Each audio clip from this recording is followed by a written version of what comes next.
Sáng sớm tập thành cái gì đấy? Hả? Sắp thi năng khiếu rồi. Cứ cắm đầu tập thì ích gì, điểm văn hóa vẫn chiếm 30% đấy. Cậu nghe cho rõ đây, còn thi trượt nữa thì tự giác rời đội đi. Này, chân cẳng không nhấc lên nổi à? Thầy dạy bao nhiêu lần rồi hả? Tập không bằng não à? Lại đây làm theo thầy xem nào. Mệt bở hơi tai rồi.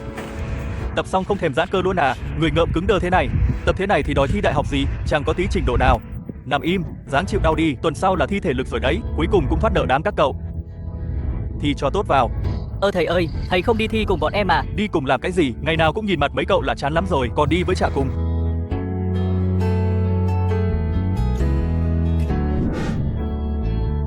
Muốn đỗ đại học thì bám sát nó cho thầy.